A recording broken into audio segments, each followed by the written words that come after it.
Welcome back again for game number 2 in our opening series of the night here as we take Bliss and Fury to the Rift to see just how different things are from Split 1 to 2. And I tell you what, Tally, they were a little bit different. It almost felt like the gap had closed a bit. Yeah, that was actually really, really nice to see. I really liked how strong Fury came out of the gates. You know, they didn't look very lost in the lane swap scenario, so I assume they've got some practice in there, which is good to see. They had a really nice draft, they had a good game plan, but, you know, it was just that bit of execution, that bit of, like, micro-edge, a bit of lack of experience, you know, that got them in the end. Certainly did, and I'm curious to sort of see what changes up now as a result, because sides will be flipping, well, actually no, because Fury will be sticking to their blue side, right? That was their choice. Bliss wanted red, so we're going to be sticking for counter pick life if you're Bliss, and I suppose what is the first pick priority? We saw the likes of Skarner, Caitlyn, Corki, the list goes on being denied. I'm wondering if there's a world in which you're still thinking K'Sante first pick is the go, and if that is the case, how much does that impact Bliss's game plan to change things up? Yeah, I'm actually curious to see if like either team thinks that these champions that were in game 1 warrant a ban. Maybe they just want to go with the same bans but different drafts.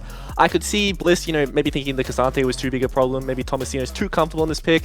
Bio doesn't really have champions that can punish it that well, and they just want to, like, you know, get it out of the game, which is completely fine.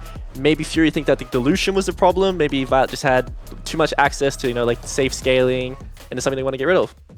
Well, let's see then, as we do load in to our second draft. The bans are identical, and the pick so far, well, the first pick anyway, is still the same with that K'Sante. But an instant switch up here from Bliss as they say, you know what, the Lucian Nami, it's a bit of a one and done. We're going to go for the Aphelios. And you know what, Kevy? You've been your role player. Now you get to be the star. You get to play Viego.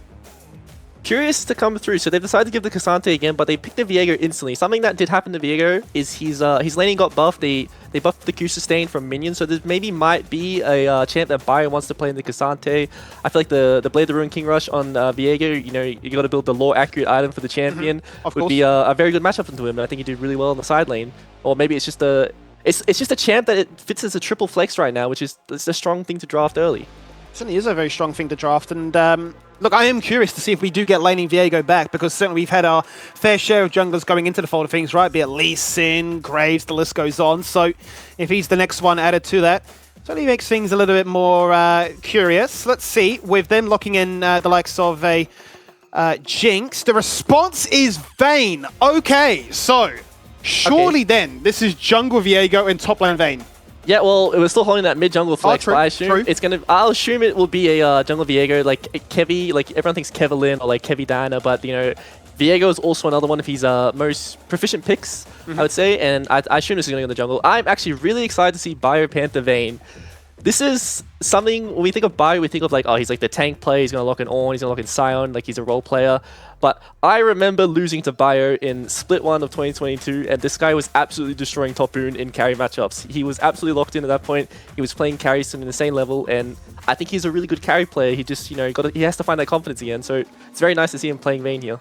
Yeah, you raised a really good point, right? He's certainly played his fair share of the likes of Jace, Sakali. You think of even when he played Tryndamere, right? When Tryndamere was the go-to top lane champion in that carry meta you highlight. So certainly some considerations here of him showcasing that, hey, look, I can literally play everything in this game because I've played it for long enough. And I don't believe he's ever played a stage game of Vayne. No, this is his first time, so it's going to be even more exciting for that same fact. Well, let's check in with the bans, because for Bliss, it's a double AP focus with the Victor and Syndra, two of the staples in Chirp's arsenal.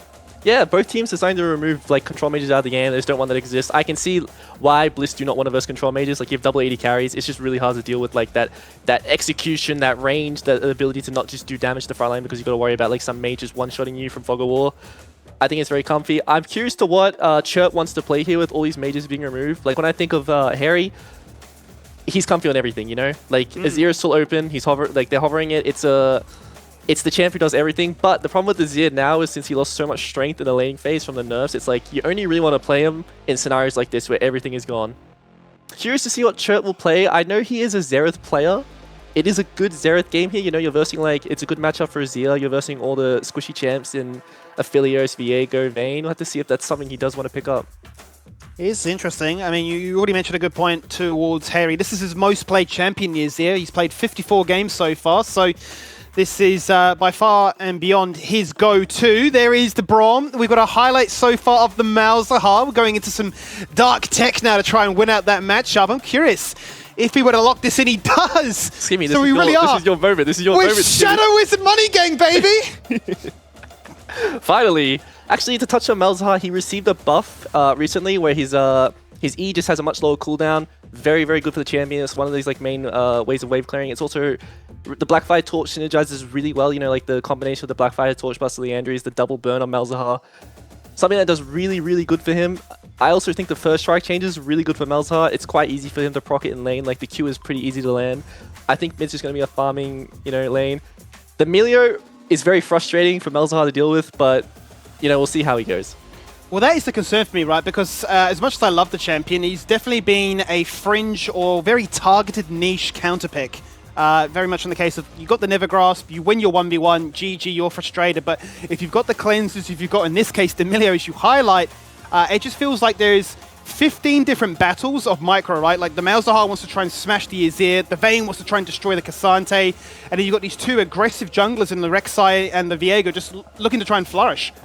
Yeah, Bliss just have access to just the most damage you've ever seen, but the problem is, like, will they be able to do that damage? There's so many different champions, you know, Cassante absorbing all that damage. We got the wall coming out of Brawl, and we have, you know, the zone control of, like, a Malzahar throwing out, like, Rylai's spells that are going to slow you down. One reset on Jinx will spell good night for Bliss because, like, they're so squishy, so we'll have to see, like, how they're going to play these teamfights out. Based on the form we saw from Hooper in that first game, right, with the pairing of a Braum, you're certainly quite keen to get excited very early on and really run away with things into the mid-game where you're thinking Bliss are looking to try and be the strong, snowballing team, but if they can't find those picks, if they can't find those resets, their comp really does fall on its own sword. So I'm curious, really, how this one's all going to go on out, because you would go into this series and say, yep, clean 2-0, but almost reminiscent of the Antic series last night. Whilst they did get the 2-0, there were some worrying concerns. So let's see if things get short up a little bit here into our second game. Or if you're a Fury fan, how crazy would it be if they would deny 1 point and end game one or end week one with a draw? Let's load ourselves into the Rift and get ready to see how this one all pans on out. All right, don't worry, Skimmy. I went ahead, did some research on the Breath of Life Emilio. It is only a cleanse. It's not going to remove the suppression from Malzahar, so Chirp is still happy. He did decide there for the comment, so it's a bit more like hoping the E hops in lane and he gets that little bit of poke. I think Malzahar is the champ. You really, really want to run the like the commerce runes. You know, you want to make a bit extra money. You know, all about scaling. You're not really going to have any pressure in the early game. You're not a champion who bullies or skirmishes well. You want to lock in items and just CC people so your team's able to do damage. Bro's just got himself like his e-commerce license. He's got himself like a website making drop shipping and all the rest. Yeah, look guys, I'm so rich. You know, I've got dots, I've got minions. Yeah, that's it. Bitcoin Malskin. Bitcoin Malzahar. Imagine that, eh? Crypto gaming. Well, let's see if anything happens at the level 1 mark. As generally speaking, it gets a little bit chaotic, and especially in a game like this when you've got a Braum, I would say he's definitely at the frontier, wanting to invade. Yeah, definitely. Actually curious that Fury aren't opting into a lane swap here. This is probably like one of the ultimate matchups you want to avoid. Like, you don't want to give Vayne like a free lane in top. I think it's very hard to navigate as the Cassante, but you know, Tomasino's like, guys, don't worry about it. I first picked this champ. I don't care what I play against. Like, you guys just scale, I'll be fine. Let's see how it pans out here for Biopanther. Surely frustrated by the fact that Tomasino was able to have his way with the lane as much as he did. So it is that risk, you would say, compared to that of the Twisted Fate, where you are ranged, you will be a bully, but you can certainly be kind of susceptible to those ganks. You are going to go for the double combat summoners, so no TP. Ghost and Flash is there. And I really want to make sure that Tomasino is kept to his own devices, but the Rek'Sai can certainly punish. Yeah, definitely. Rek'Sai's one of those champs who can create like unique gank angles. Something to also note here is like, we'll see if Nox does want to go for the one side top. Tomasino can communicate to his jungler that like, Biopant's inside the ward lane, as you can see, like he's harassing him in the bush without, you know, the creep vision. So we know that he's wasted his ward on the lane bush and he won't have access to a river ward. And something that Nox can do is like gank the Vayne early and like release some of the pressure from the Cassante lane. We're checking in with the other lanes then. Let's see how they're all going to play on out. So looking at the mid for the meantime, the Azir, as you mentioned, some of those nerfs have hit him a little bit hard. Why would you say this is the ideal draft for him? Is it the lack of clear ability to shut him down and target him like basically Kevy was assisting him in game 1? I think something to like touch on with Azir is like, you know, we saw that build that was very popular. We saw like the semi like tank Azir. He was able to fulfill a role that like not a lot of control mages can do. Like, he's the champ who can engage. He can, you know, navigate ganks as well. He has early push. He's one of the best late game champs in the game as well. So he kind of does everything really well. And like when he goes that really tanky like Bruiser Mage build, he's able to act as a pseudo frontline, which is something that Bliss is really lacking in this game. I remember once upon a time, even when you were playing, it was like the Crown Guard build into this full tank support and just good luck taking me down because I'm a weapon. And we'll be dropping nukes on you to win out this game. Let's see how Kevy's doing then as he's farming up a storm, as is Nox, looking to try and keep up pace with one another and find themselves that initial seedling in the river, get themselves a little bit of extra vision, a little bit of extra control to assist their laners in being as aggressive as they have been. Bot lane's been the quietest of it all, and surprisingly so, the entire series, where I've not spent too much time, whereas yesterday it was bot lane 24/7. Yeah, I don't really expect too much to happen in these kind of matchups. It's just it's a bit of like farming. Yeah, like it's just very easy to disengage any ganks that come through. There's not much harassing. It's just gonna be lots of wave pushing, scaling. Like both sides will be really happy with like just going even in lane pretty much. Yeah, they're in the playground, and Violet and Aladoric just chuck the bouncy ball at them and say, "Go away, Rek'Sai, be gone. Go back to base, pick up an item, and carry on farming your jungles. Be a bit of a PvE Andy." Back in top side, you can see just how rough it is, right? The range into melee mismatch, where Tomasino can really only pick up what is granted to him by safe passage, because look at the positioning of Bio. Knowing that there's no jungler in the area, he can play with such reckless abandon. Yeah, this is the scary thing about like the Vayne matchups. When the wave starts bouncing back, like it's very hard to like safely farm and not lose all your health. Like his number one result is his health bar, and like he's gonna slowly lose it every time he goes for a last hit. That's like the main thing Bio wants to focus on. It's just like making sure every single time Tomasino walks up last hit a minion, like he's losing some health. He's making sure that like he's always pressured. You talk about lanes bouncing back and forth. It's the same here in the bot lane, but they're biding their time, hoping that Violet was looking in the shop. He's been caught on the chomp. He's into another. There's the CC. He's going to drop low to 20%. It's not lethal. He didn't have the Ignite available to them to try and find it. But they might have another crack here on the opposite side of the map now, as Nox is looking to try and burrow and create a tunnel to find this Vayne. Oh, it's just going to be a poke in the end. Yeah, that's the scary thing about playing against Vayne, is he can't really angle his tunnel to super flank the Vayne. He's going to be in tower range, and that's when the condemn comes into play. And that's something you don't want to end up. You don't want to be sunned on the turret against the Vayne. You know, you don't want to be trading over free gold to Vayne. Yeah, it's certainly a good consideration, right? You've got to be very creative with your pathing or your timing as to making sure that they're a little bit distracted, that they either don't have the condemn cooldown available or they aren't anticipating that amount of damage to come on through. So no surprise that Tomasino is going to sprint back to base and rush those plated steel caps. Yeah, now that he's got access to the tabbies, like he's going to have a much better time. Like, majority of Vayne's damage will come from proccing the silver bolts, the three auto attacks on the W, so he's not too worried about like taking one auto attack every time he gets a minion, so it's good that he was able to stabilize to this point and get tabbies on his first recall. See then how this is going to impact things, because as you'd imagine, it's going to be a sizable CS advantage for the Vayne to kickstart this game. No first blood just yet, but it's not been without some attempts at trying to find that first blood. And it may just be like you were mentioning during the drafting phase, right? A case of getting to level 6 as quickly as you can, and then the real fun begins. Yeah, I think that Fury also like happy with, you know, just going even in the laning phase. I don't think they're worried too much about like, oh, we need to snowball because like they have like so much carry threat. I think that like just having a very stable like front to back comp means you're able to do damage, even though Bliss has more damage.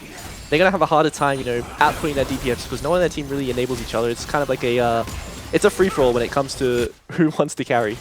Yeah, certainly it's a free-for-all in that regard, and it's interesting actually that we flipped the lane states or the map states, where last game was Bliss just stacking up dragon after dragon. This time they say, you know what, we're going to play around the fact that this Vayne is incredibly strong.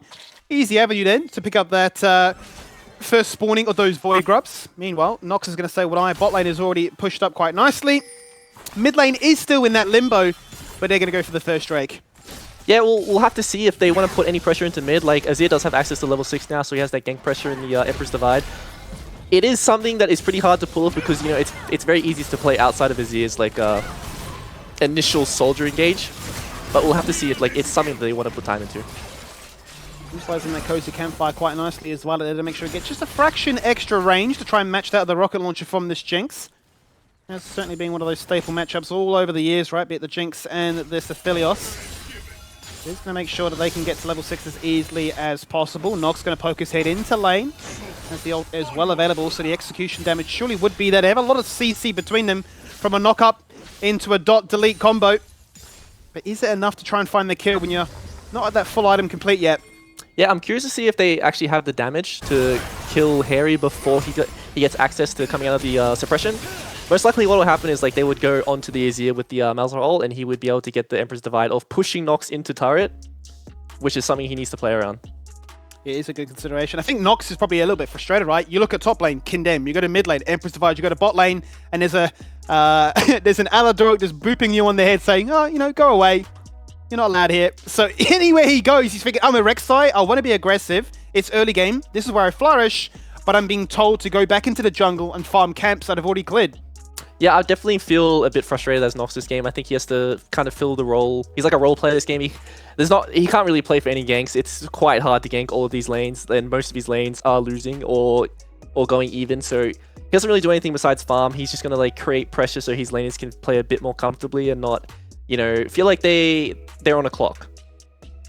We're on a bit of a clock here because we're on a timer of a game pause in this second one. Not too sure what it is right now, but hopefully it's nothing too major. But game state so far, you briefly touched on it just then, right? The fact that Fury are forced behind. Is that a product of the fact that Bliss have the red side? They can, you know, utilize all these crazy picks? Is it more so they've kind of just thrown caution to the wind and said, you know what, I'm playing for my own matchup. There's the Vayne, there's this, there's the Malzahar. You know, almost very solo queue-esque. I would say it's part towards the top matchup. Like that's just how the matchup's gonna go. Like Bai's just gonna create a CS lead just through the matchup. But also to what we saw earlier in bot lane with Fury going for that kill onto Violet, he didn't have to blow any summoners, and he still got his reset off with the wave crashing, which meant that he now comes back to lane much earlier than Fury have even gone for a reset. And as we can see, the CS lead in bot is growing from like the mismanagement of the waves coming out of Fury. It's a weird spot to be in right now. I'm curious, I suppose, as to which team favors things more, because there is that fragile lining that you have a very squishy team for Bliss. So if you aren't ahead, you are just simply losing, because who has the ability to try and face check and reclaim, like the Pixel Bush to go towards like a Baron attempt or be at a Dragon? So is there a world in which Bliss feel more pressured to push the tempo compared to Fury? Not necessarily. I would say like, if you fall behind on Bliss's comp, it's quite impossible to play. Like, no one on your team is going to walk into a bush and survive. Like, it's very, very hard to navigate the game when you fall behind as a team with no front line and you're just purely only damaged. But the benefit of that is, like, you have a lot of damage. So when you're ahead, it's really easy to, you know, one-shot objectives, consistently, like, farm very fast, making sure, like, your waves are pushed, your objectives are taken. And, you know, like, when people misstep in team fights, which they will, because, you know, it just always happens, it's very easy as a team who has a lot of experience to just blow up those players. Yeah, it certainly is. We've seen it happen time and time again, haven't we? Where you know, you get strong enough, especially in these very carry-orientated competitions, the damage will be a little bit too strong, a little bit broken. Now, I've got a point to pick with you, Telly. Obviously, you played the game for such a long time, many games under your belt. I'll get the exact number. Yep. What is it? 493 games. Look, mate, I think you need to come back for another split to get that up to a perfect 500. But either way, you've managed to play, what, 80 different champions. You played one game of Malzahar. Why not more? Wait, hold on. Let me... Actually, I can remember back to that Malzahar game, actually, very vividly. Actually, I'll bring that point back after we got getting chirped. Well, there's the Empress Divide, and carry on. Okay, if I remember back, I'm pretty sure I played that Malzahar game against Order in 2023 playoffs. No, 2022 Split 2 playoffs. So we were against Kisei and Kevi. And my thought process was, because, you know, Kevi only likes to play these melee dive-in champs, as he is playing right now in the Viego. We do see a fight happening around the blue. I'm not really sure anything is going to happen here. It's just a bit of a, you know, stealing blue. Something could happen, because you always think that something may just happen. There is that grass, you're suppressed, you're locked in place, but you CC'd yourself! So he gets first blooded. It's the Vayne that picks it up. Cassante answers back with one, but it's a double carry threat from Bliss that are soon to flourish. They get a kill apiece, and the rocket from downtown this time does not connect. Yeah, see, that's the problem with the Malzahar. It's like, you don't really do any damage yourself. You need people to hit what you're CCing, and like, he's just he's throwing the nether grass there, but like, no one's really able to follow up because they've just done such a good job of like flanking around the team fight. Kevi, you know, got out of the fight with his ult, I believe, and then he came back in and was able to get the reset. And, you know, once Viego finds those resets and fights, he's very comfy.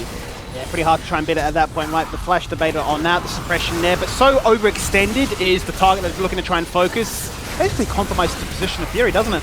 Yeah, it's just very hard to navigate like these fights as the Malzahar when you're getting hit from multiple angles. You really want to be in a front to back.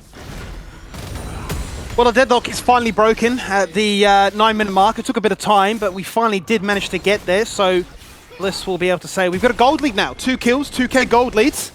And a chance for these objectives to respawn and have a true 5v5. Chirp, though, is going to run back to the lane and look for another attempt at trying to take down this pesky Viega. Across the wall they go. You say that blue buff, it does not belong to you. You may have it right now, but that's going to be donated across to our jungler instead. Yeah, see, this is the power of like having priority. They use their priority. They run into the jungle. Kevy wasn't really respecting the fact that no one was showing on mid wave, and he just gets picked off his blue buff. Easy as that. Frustration for the Viego, no doubt, but finally Nox finds a lane to gank. It wasn't even a lane, Tally. It was a part of the map. It was a jungle camp. He says, "Oh, what are you doing here?" Oh, I guess I'll just farm you as well.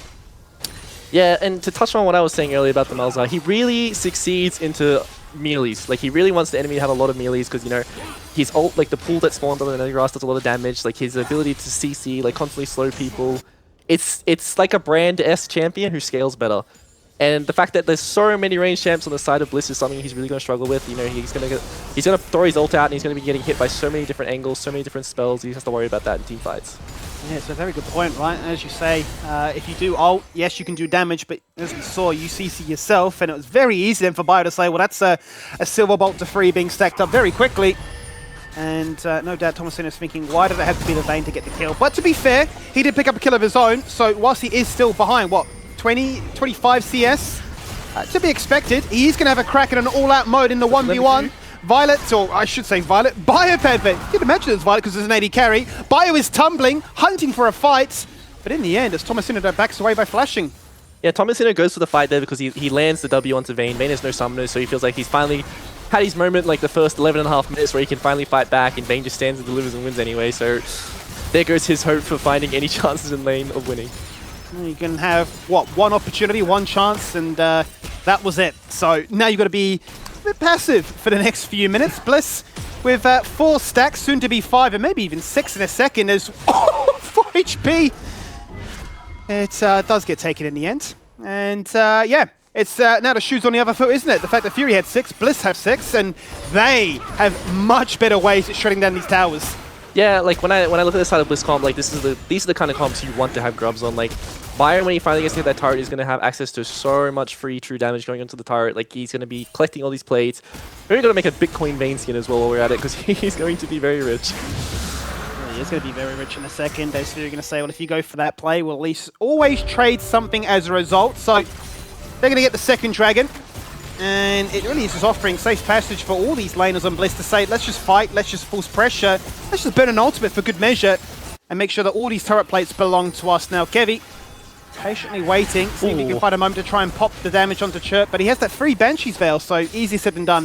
I think a little niche interaction that a lot of people would have missed was that Malzahar Silence actually landed onto Azir mid-combo, so he would have cancelled his Q cast, and he wasn't able to follow it with the engage. Big point. It's a very big point. The silence is fairly deadly in that regard. And what if... You'd have to imagine if that kill had landed onto Chirp, the lane almost feels over by that point. Yeah, definitely. I think that like it's at this point in the game, Chirp is still in a fine position. Like he's got his first time, but if he starts, you know, getting caught off, getting killed, he's gonna fall behind. And Malzahar is not a champion you can play from behind. You have to be ahead. You have to be either a very, very tanky. You know, like you have a lot of you've got your Rylai's, you've got your Leanders, you have a lot of health, or you just have an insane amount of AP that like anyone who comes near you, you know, is just gonna fall over.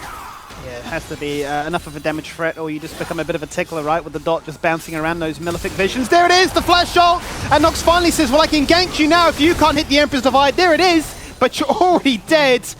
And Chirp, having nearly been close to dying, is the one to be the shutdown king.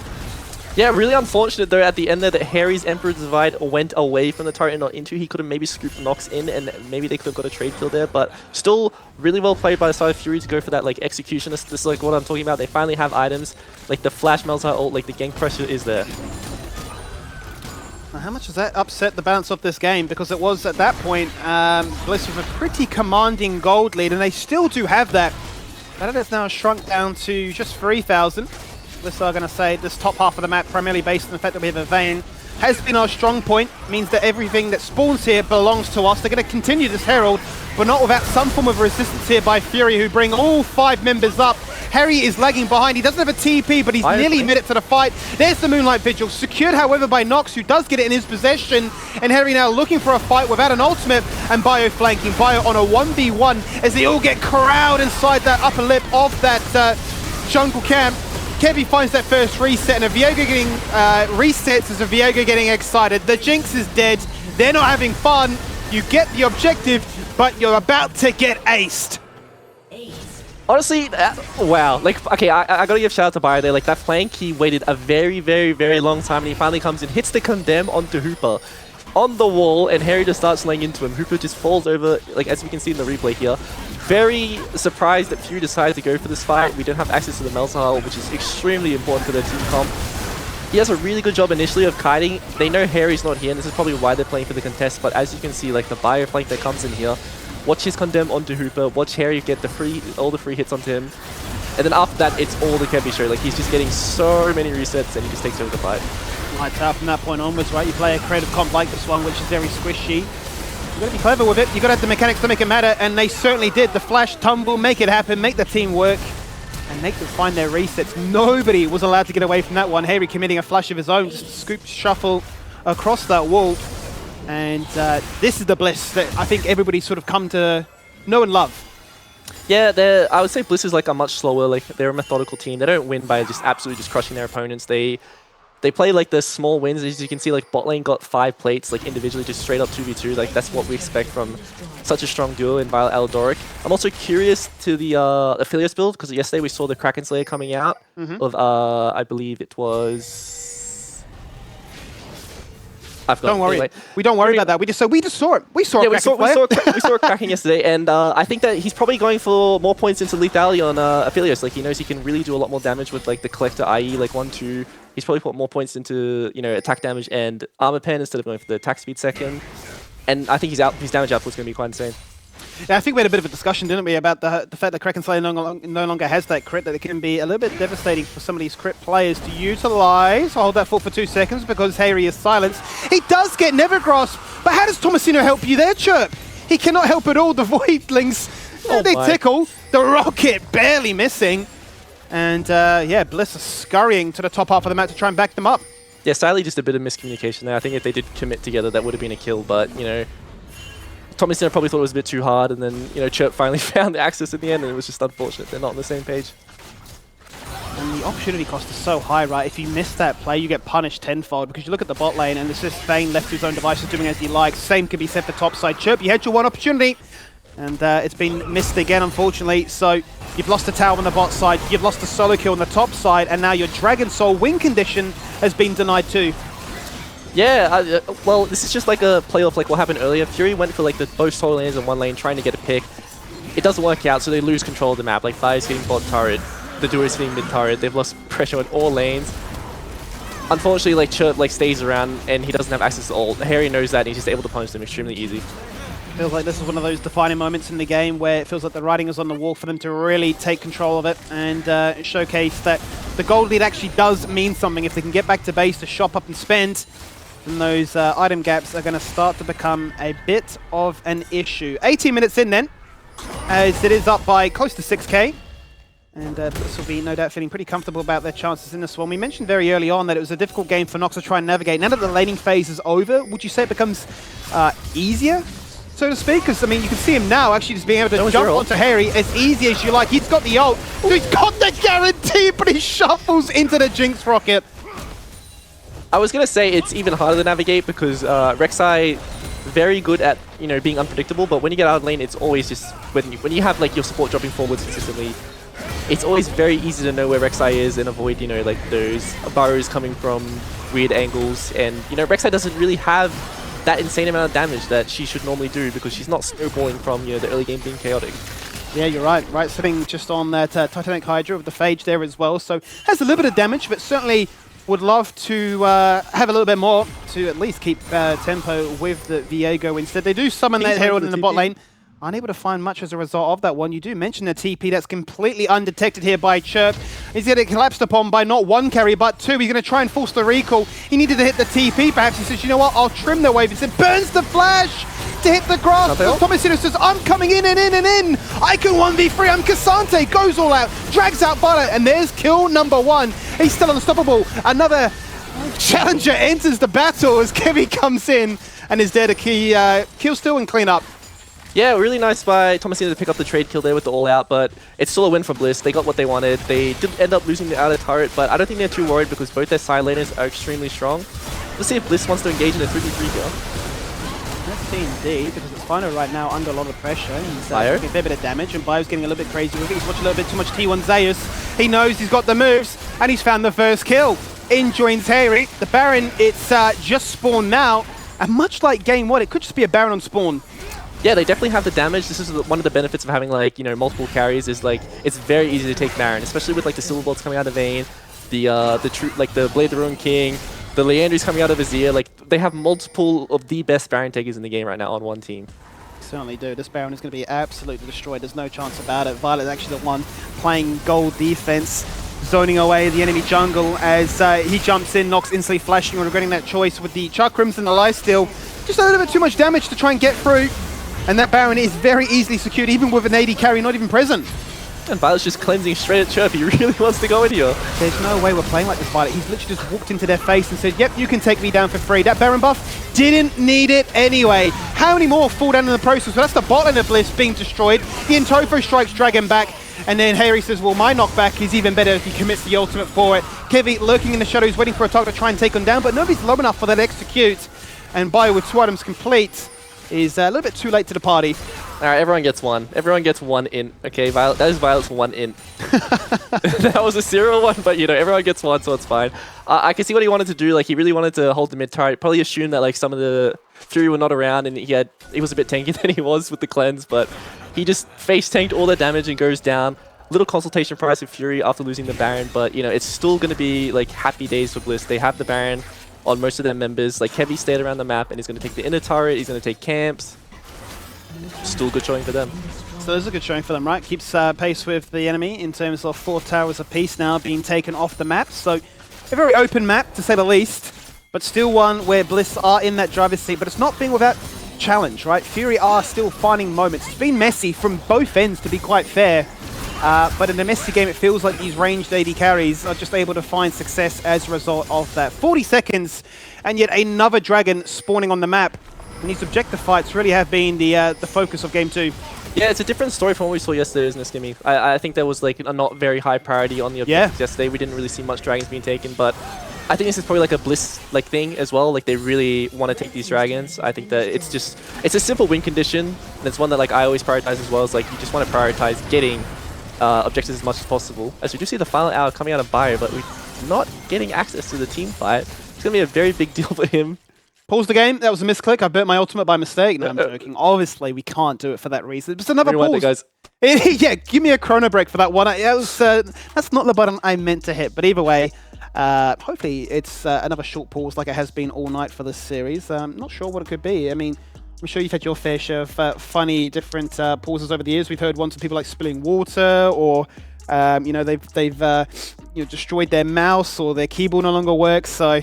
Okay, actually, funny story, because, you know, this is about Bliss and Aldork is playing. Aldork, for some reason, no matter what PC he plays on, you know, you get him a brand new PC, no, he's never touched it in his life, will blue screen without a problem. I've had so many scrims pause, so many games pause, you know, on stage because his computer has blue screen. And it doesn't matter what PC he touches, like, I could use a computer completely fine. As soon as he touched it, blue screen.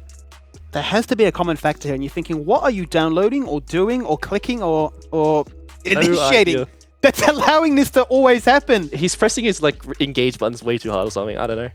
Yeah, it must just be like QWE, QWE. I need to go in, man. I need to go in. Oh, wait, I'm playing Nami. GG. Well, hopefully it's nothing as disastrous as that. I think the most common one we'll probably have in Oceania would be lag or, like, internet issues, right?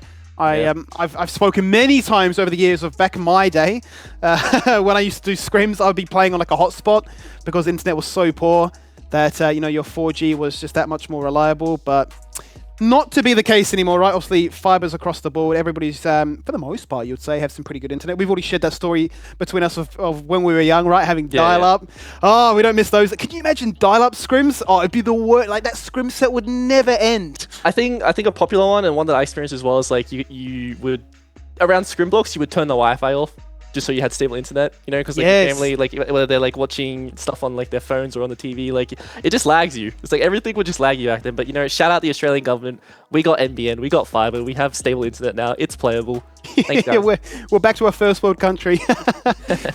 Ah, dear. Well, hopefully, yeah. As I said before, we're not too sure what the pools is about, but they've been pretty quick so far, and we hope we can get ourselves back into the game. But let's go quickly, I suppose, reframe what we saw before this pools. It was an opportunity for Bio to try and find a fight. Didn't work out in their way. The Dragon's about to spawn in, I want to say 20 seconds now as we get back in. About to spawn right now.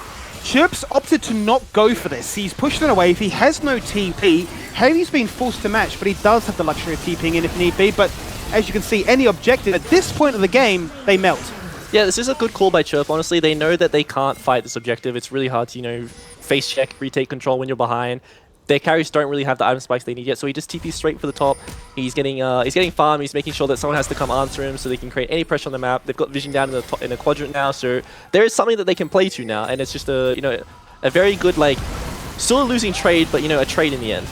Trade nonetheless, right? Certainly don't want to ever give up anything for free in a game like League, because teams will punish you, as we've certainly learned on the international stage, right? The gap between us and everybody else, still a lot to be learnt.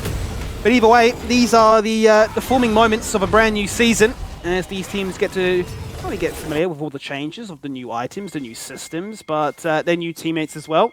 Fury certainly have impressed us. I think definitely defied expectations. Maybe my power rankings for Fury may be a little bit swayed after this one, but let's see if they can answer back in any fashion, given that there's no objective this time for them to force a fight around. But there are flashes, and if flashes are there, we know that these players like to get a little bit montage heavy with it. Yeah, we'll have to see if Bliss wants to like place a trap. We do see Fury like constantly walking in as a jungle support duo, leaving Hooper alone on the mid wave to like go get vision. This is something that they could pick up on, and we'll see if they do want to like play to engage on the mid as a 3, or like abuse the fact that only 2 are going in to get vision. It has been, as you say, Fury just keeping to their guns, of avoiding Bliss at all costs, pushing out these waves and giving them a bit of a consideration as, do you really want to go for that? Because you will sacrifice this as a result, but given a chance, Harry and Crow will just walk out a turret, weave in a few attacks and let those Void Grubs go to work. Fury don't want to give up too much though, and Bio's not here at the moment. Now, as we mentioned at the start of the game, he doesn't have a TP available, so incredibly strong in the 1v1, but right now it is a 4v5. Nox has tagged up Violet, but knowing that all the members are there to back him up, even with Findo flanking, they decide against it. Yeah, they really wanted that fight. It's unfortunate they weren't able to get there. Engage, it pretty much just consists of like a flash Malzahar or like a flash on Burrow. Very hard to find if they're respecting it, and you know, it's good job by Bliss here playing that like 4-1 kind of playstyle, leaving Bio to his own devices to split push. Have to see if Bliss do respect the fact that they don't have any control of either side of the jungle right now. I think that Fury could play for a flash engage, and we see Chirp positioning here. Teasing the idea, wasn't he? Every time you see him in close range, you're thinking, is he going to do it? Is this the moment? I think they really want this fight. Well, same could be said for this as well, right? They're letting Bliss push out the wave and pretend that they've based for this. But the Baron is up in a minute. Mid lane once again becoming the control of the Golden Road to do whatever you like on the map. And Bliss will just say, well, if you don't want to fight, if you want to hide in the shadows and set up the perfect team fight, we'll just push towers for free. Yeah, I think this is just like a case of hesitation. Like, they definitely had windows to be able to go into people there with the Malzahar ult. And now that they've hesitated, they've lost control of the map pretty much. So they had their one window to like find a favorable fight for them where they could take out either Violet, whoever extended, or Harry, who like walked very close to the wall. And, you know, use that vision control that they had to take any control back of the game. But, you know, they missed the window, and now they're going to have to pretty much repeat the same entire process again to find any chance to do the same thing. Very difficult, as you say, to try and reclaim that vision, because, you know, any member that stays behind there really does put a bit of punishment towards you. You can see that is exactly what Biopen was able to do. Speaking of, he's actually just picked up the QSS, so one less target then for Chirp to try and focus with that ultimate choice.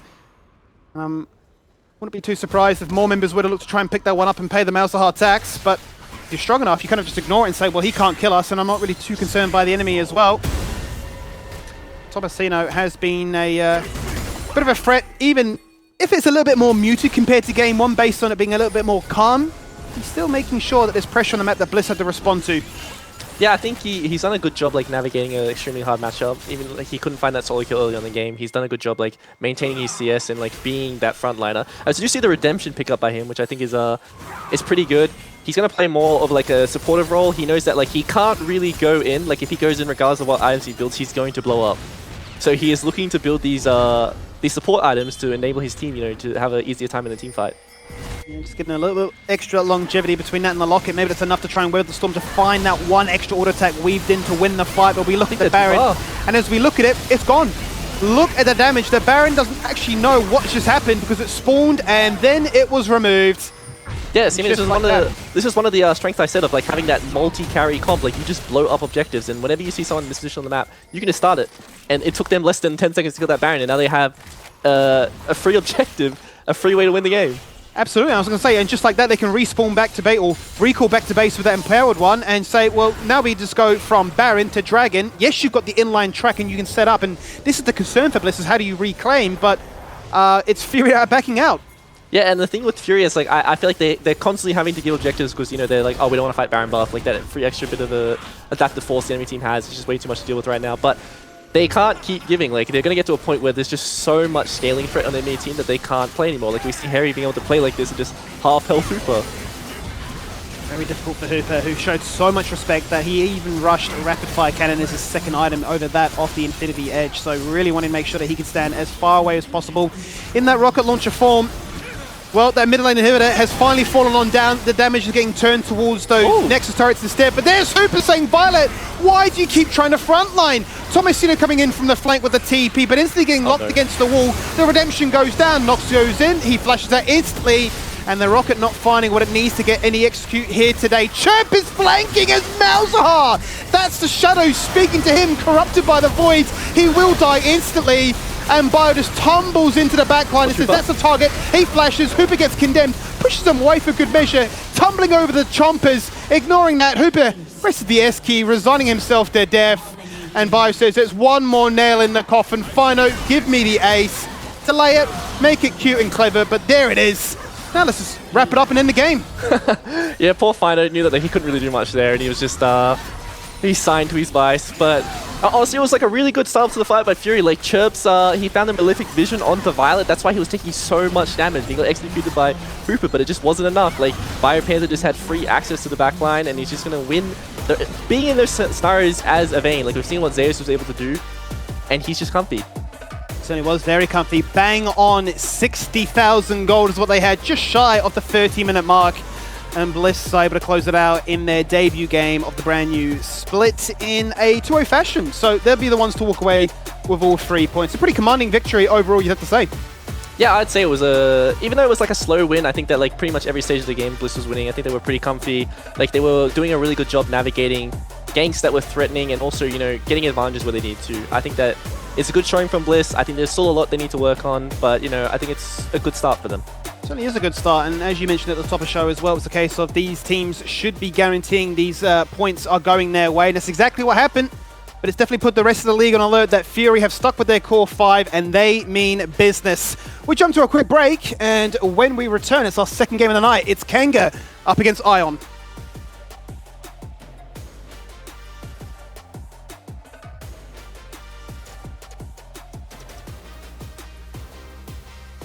Minutes to the fight. There's the Moonlight Vigil, secured however by Nox, who does get it in his possession, and Harry now looking for a fight without an ultimate, and Bio flanking. Bio on a 1v1 as they all get corralled inside that upper lip of that jungle camp. Kevy finds that first reset, and a Viego getting resets as a Viego getting excited. The Jinx is dead. They're not having fun. You get the objective, but you're about to get aced. Graham is being baited, he flashes away, instant buster shot to Kiste, who packages him once. Valkyrie's the second time and says, that's a double, make it a triple. Ryoma, welcome back home, but you've got to get through me first.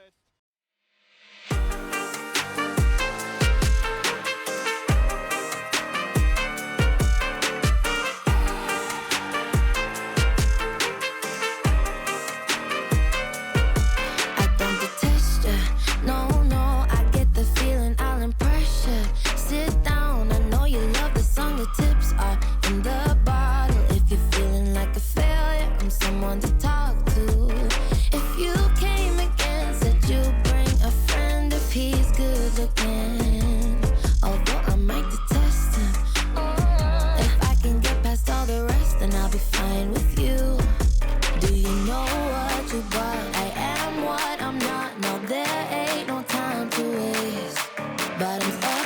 take a shot before it gets too hot. And it takes me far away. I won't strip till you strip.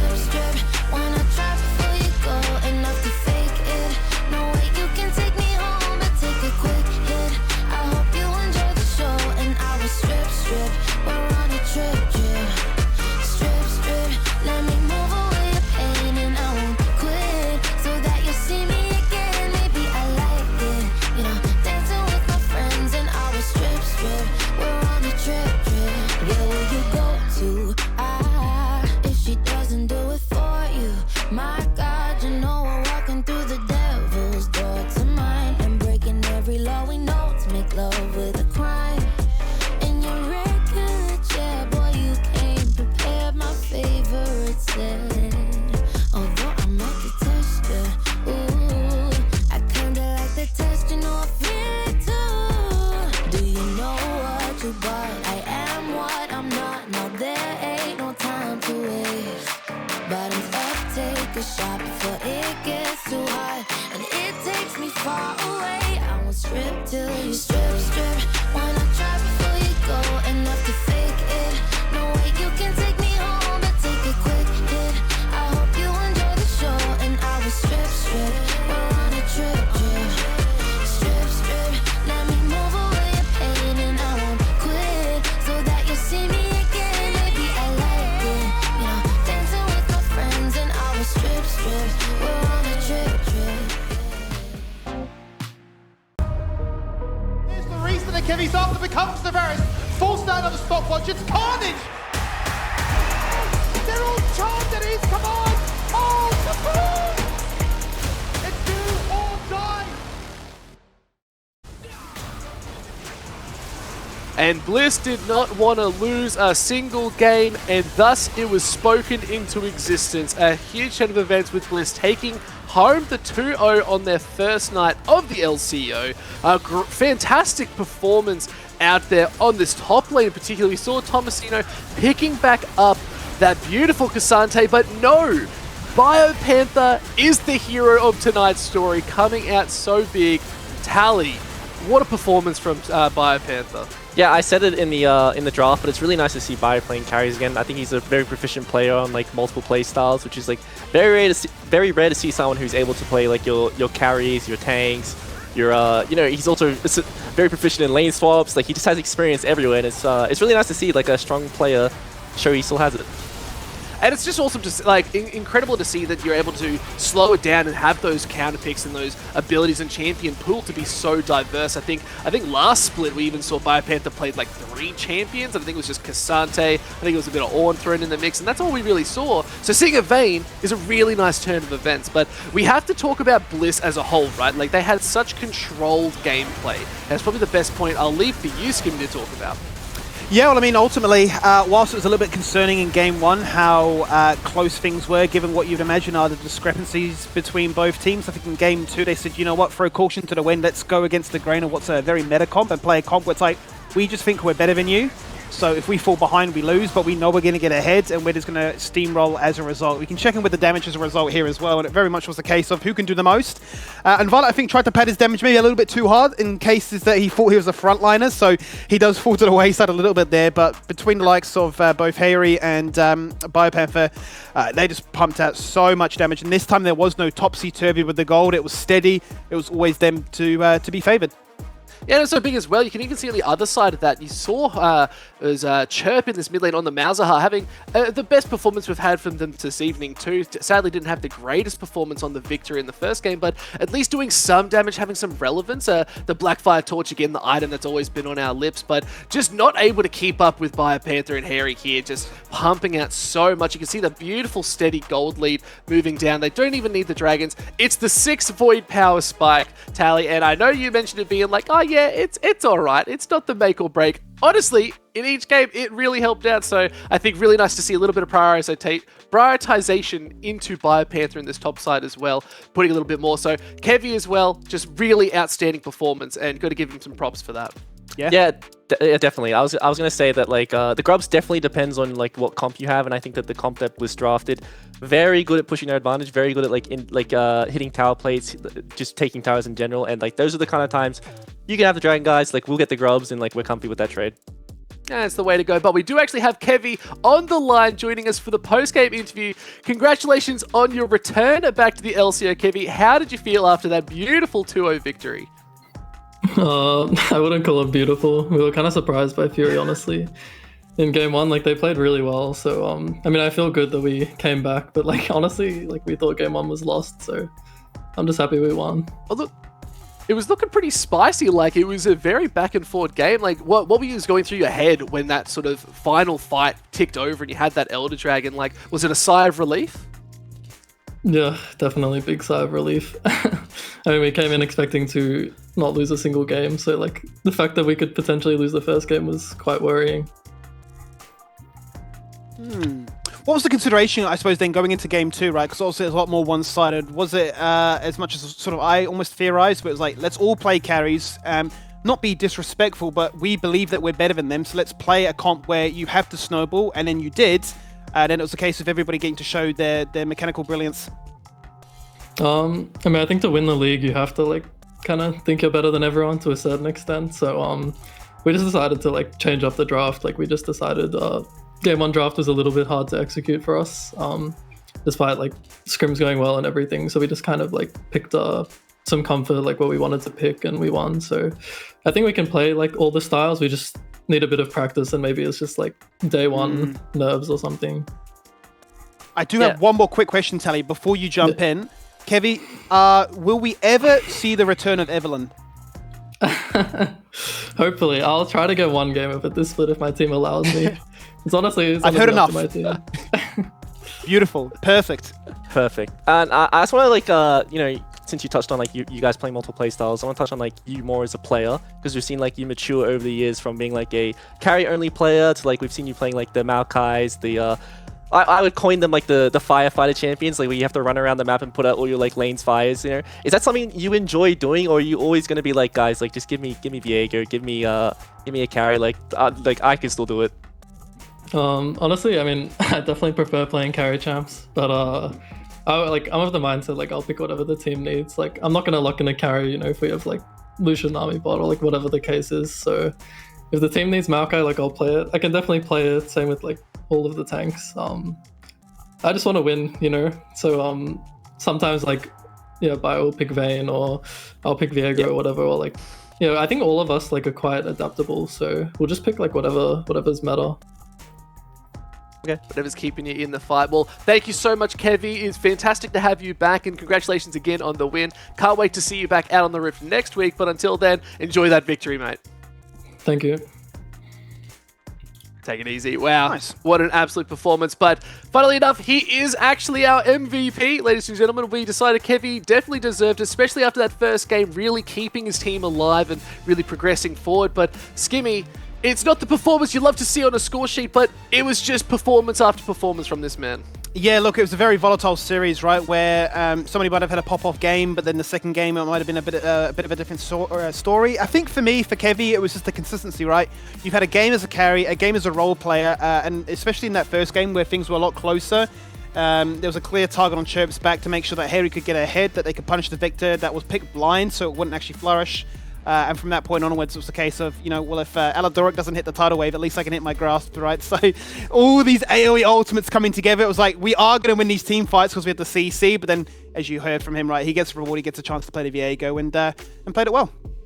He did an exceptional job, but we're going to have to see how he's going to come back next week. But we are going to go to a short break before we get into our next series of the night. It is going to be Kanga versus Ion, so stay tuned for that one, guys. It's going to be a banging series.